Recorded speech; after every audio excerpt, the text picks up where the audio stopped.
Un seul mot? Mousse. Ma conviction, c'est que ce sujet réglementaire n'est ni très intéressant, ni très important. Je le mets à peu près au même niveau que, disons, le contrôle technique automobile ou le respect des normes sanitaires dans les restaurants. À notre niveau de concepteur, ce qu'il nous faut saisir, c'est la logique qui se cache derrière, voire même la logique du législateur. Parce qu'une fois qu'on a compris ça, les grands principes, la direction, l'intention, le reste, ça pourrait presque s'apparenter à un jeu vidéo ou à un sport.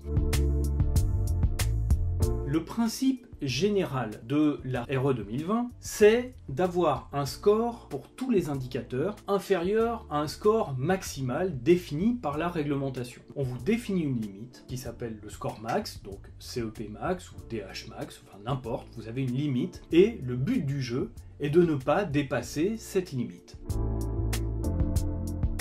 L'esprit de cette réglementation, c'est de faire en sorte qu'on ne construise que des bâtiments, 1, qui consomment très peu d'énergie, 2, qui permettent de vivre convenablement en période de canicule, et 3, dont l'exploitation et la construction ont un faible impact sur le changement climatique, c'est-à-dire qui émettent le minimum d'équivalent CO2. Faire un bon bâtiment, ça vous amène naturellement à faire un bâtiment réglementaire. La réglementation, qui est une espèce de voiture-balai, devrait être un non-problème. Et pour les quelques cas qui sont des cas particuliers, les experts sont là pour ça. Les bureaux d'études, ça sert à ça. Ça sert à les dépatouiller, les cas les plus complexes.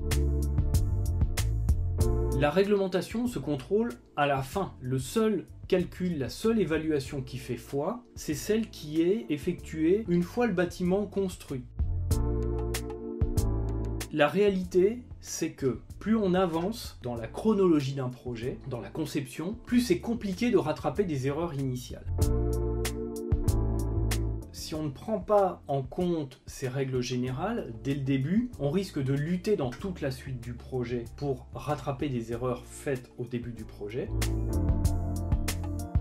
La meilleure qualité que vous puissiez avoir, de concepteur d'une manière générale, mais en particulier dans le cadre de la réglementation, c'est la capacité à pivoter au bon moment. Travailler la conception en général, mais la conformité réglementaire en particulier, c'est une histoire de prendre les bons caps, de pivoter au bon moment, et beaucoup plus qu'une histoire de réglage de détails dans le cours de la course.